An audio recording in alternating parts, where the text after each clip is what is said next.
High all GSM সেক্টরের বন্ধুরা, সবাই কেমন আছেন? আজকে আপনাদের সামনে নিয়ে আসলাম পোকো X3 প্রো।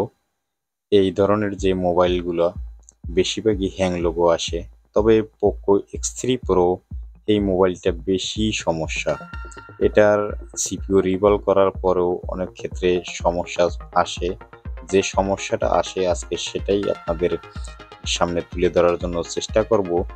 আজকে যে সমস্যাটা দেখাবো সেটা হচ্ছে এই মোবাইলটা অন্য একজনের সিপিইউ রিভলভ করার পর তারপর আমার কাছে নিয়ে আসছে যে ওই কাস্টমারে নিয়ে আসার পরে আমি দেখলাম যে অন্য মেকানিকে এই সিপিইউটা রিভলভ করছে।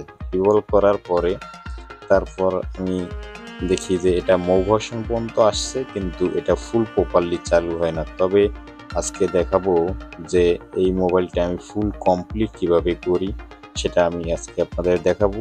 আর বলবো যে এখানে কি মিস্টেক ছিল, কি সমস্যা ছিল, সেটা আমি ফুল বিস্তারিত এক্সপ্লেন করব। তবে দেখা যাক আজকে এই মোবাইলটা কিভাবে কমপ্লিট করা যায়। দেখেন, এখানে আমি দেখাচ্ছি যে পোকো X3 প্রো মোবাইলটা হ্যাং লোগো আসছে, পোকো লেখা আসছে, কিন্তু এখন এটা আমি চার্জে লাগাবো। চার্জে লাগানোর পর এটা চার্জিং পার্সেন্ট শো হবে, কিন্তু ফুল ওপেন হয় না। এখন সেটাই আমি দেখতেছি যে পার্সেন্ট আসছে, কিন্তু মোবাইলটা রান করার পরে ফুল কমপ্লিট ওপেন হয় না। এখন আমি এটা ট্রাই করব আবারও একবার, এটারে যে আমি রান করার চেষ্টা করব, তারপর দেখবো যে এটাকে আসলে কি রান হয় কিনা।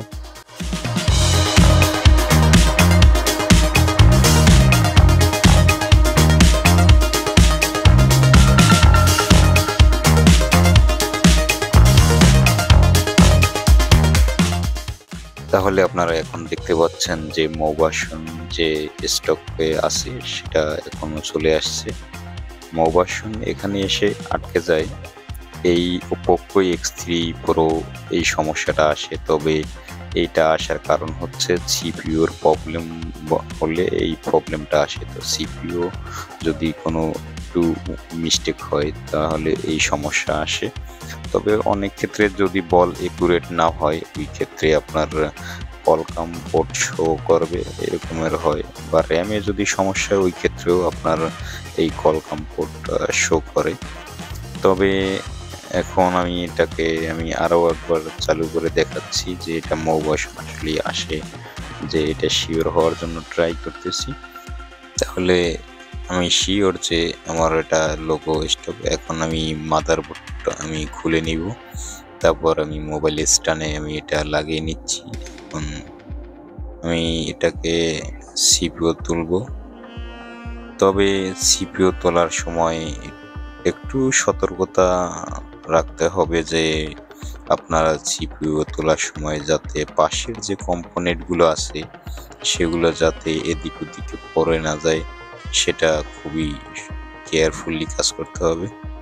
এখন আমার সিপিইউ র্যাম দুটোটাই আমি উঠিয়ে কমপ্লিট এটাকে ওপেন করছি। আমি এখন সিপিইউটা আমি বল করব, কেননা এই সিপিইউ এবং র্যাম এটা এর আগে একবার রিভলভ করা হয়েছে, সেজন্য আমার বেশি একটা কষ্ট করা লাগে না।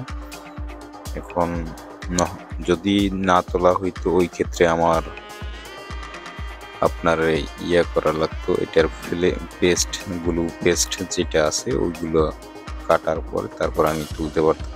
এখন আমি সাথে সাথে তুলতে পারছি। এখন আমি বল করার জন্য সিপিইউটা খুব ভালোভাবে পেস্ট লাগিয়ে নিতেছি।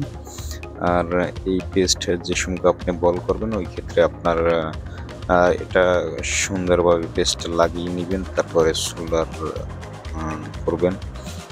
সোল্ডার করার সময় যদি আপনার হটগান ভালো মানের হটগান হয়, যেমন কুইকের 861 DW এরকম যদি হয়, তাহলে আপনি হিট ইউজ করবেন। এটা আপনার বল করার সময় 300 আর এয়ার ব্যবহার করতে পারেন 20। আশা করি সুন্দরভাবে বল করতে পারবেন। এখন আমার বল করা শেষ সিপিইউ। এখন আমি র্যামটা বল করে নিচ্ছি যাতে আমার সহজে আমি ফুল কাজটা কমপ্লিট করতে পারি। আমি কথাগুলো বলে দিচ্ছি এই জন্য যাতে অনেকে কাজ করার সময় বুঝতে পারে যে না, এটা আসলে এইভাবে করতে হবে। অনেকে মনে করে যে আমরা কাজ করি, আসলে বোঝা যাচ্ছে না, খুব ফাস্ট ফরওয়ার্ড দিয়ে আমরা দেখাচ্ছি। তবে এটা অনুমান করতে পারবেন যদি আপনি হাতের স্কিল ভালো থাকে, আপনি পুরনো মোবাইল দিয়ে ট্রাই করতে পারেন।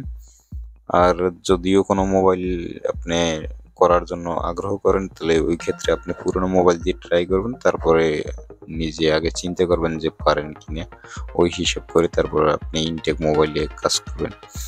এখন আমি সিপিইউটা বসাবো। বসানোর পরে আমি দেখব যে আসলে আমার ইউএসবি ডিটেক্ট করে কিনা। যদি আমার ইউএসবি ডিটেক্ট করে আর পাওয়ার সাপ্লাইতে যদি আমার 100 থেকে যদি অন থেকে 150 বা 200-র ভিতরে যদি থাকে, তাহলে আমার রিডিং তাহলে ঠিক আছে। এখন আমি সিপিইউ বসানোর জন্য উপরে পেস্ট লাগিয়ে নিচ্ছি, যাতে আমার সিপিইউটা বসানোর জন্য খুব সুবিধা হয়।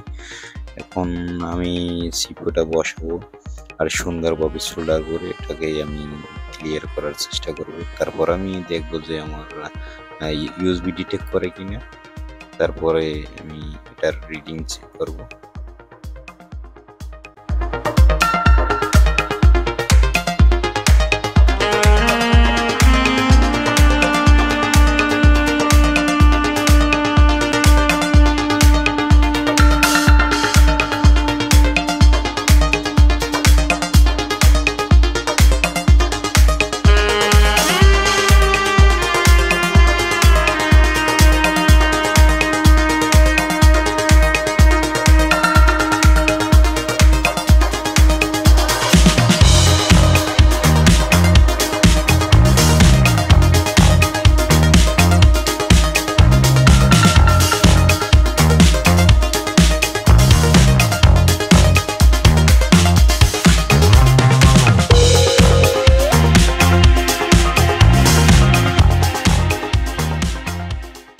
এখন আমার র্যামটা বসানো শেষ। তাহলে আমি এখন মোবাইলের স্ট্যান্ড থেকে মাদারবোর্ড খুলে আমি এখন মোবাইলের যে ডিসপ্লে পার্ট আছে সেটা লাগিয়ে চেক করব যে আমার মোবাইলটা ফুল কমপ্লিট রান হচ্ছে কিনা। দেখি আমি আসলে রান হয় কিনা। তবে আমি একটু চেক করে নিচ্ছি যে আমার মোবাইলের যে মাদারবোর্ডটা ঠিক মতো আছে কিনা, কোথায় কোনো সমস্যা হয়েছে কিনা সেটা চেক করে নিলাম। মাদারবোর্ডটা শেষ, এখন আমি চেক করে দেখাচ্ছি। তাহলে এখন শেষ পর্যন্ত চার্জিং এর লোগো আসছে, আশা করি মোবাইলটা ফুল কমপ্লিট ওপেন হবে। যাই হোক, অনেক কষ্টের পরে কিন্তু কাজটা কমপ্লিট হওয়ার সম্ভাবনা যেটা আমি আমার অনুমান আর কি। এখন কাজ যে যেভাবেই করে না কেন, সবাই সবার দিক থেকে ভালো কাজ করার জন্য চেষ্টা করে।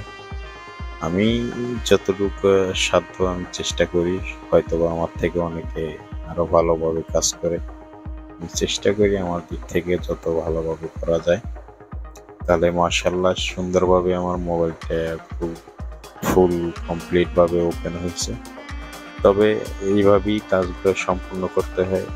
তবে ভিডিওতে সব ধরনের কাজ দেখানো সম্ভব না। যাই হোক, ভালো থাকবেন সবাই। আর ভিডিওটা যদি ভালো লাগে লাইক, কমেন্ট এবং সাবস্ক্রাইব করে দিবেন। খোদা হাফেজ।